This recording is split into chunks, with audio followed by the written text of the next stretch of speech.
Assalamualaikum warahmatullahi wabarakatuh. Perkenalkan, saya Ustaz Ramadan dari kelompok 5 akan mewawancarai salah satu warga negara yang mengenai tentang pemilu di tahun ini. Mari ikut saya. Pak, boleh minta waktunya sebentar? Ya, boleh. Bagaimana pendapat Bapak tentang pemilu tahun ini yang sedang hangat-hangatnya? Alhamdulillah, kalau saya menilai untuk pemilu tahun ini baik mengenai capres dan pileg berjalan lancar. Dari Sabang sampai Merauke sepertinya tidak ada kendala yang berarti. Oke, kalau kendala-kendala sedikit mungkin seperti banjir yang kita dengar itu kan biasa. Tapi secara keseluruhan saya sangat bersyukur sekali untuk pemilu tahun ini berjalan dengan aman dan damai. Alhamdulillah.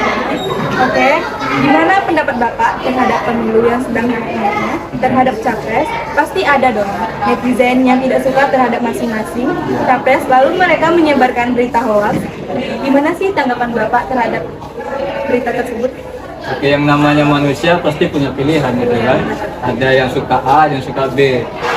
Ya kejadian sekarang ini kita di Indonesia kan ada 3 capres. Pasti punya pendukung masing-masing, ya kan. Kita berhak untuk memilih siapa yang kita inginkan. Yang tidak boleh itu kita memilih si A tetapi menjelek yang lain. Itu yang tidak boleh. Kalau sekarang banyak netizen-netizen yang menyebarkan berita hoax, itu kadang-kadang bisa merusak iklim demokrasi di Indonesia. Tanggapan Bapak ini sangat bagus sekali ya.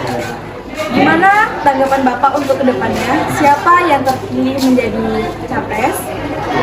Kalau yang terpilih ya sesuai dengan yang kita lihat di televisi sekarang, quick count yang dilakukan oleh KPU, tentu pasangan nomor urut 2, Pak Prabowo dan Gibran yang memimpin suara. Tapi itu tentu kita menunggu sampai tanggal 20 Maret. Tanggal 20 Maret itu rekap akhir dari KPU.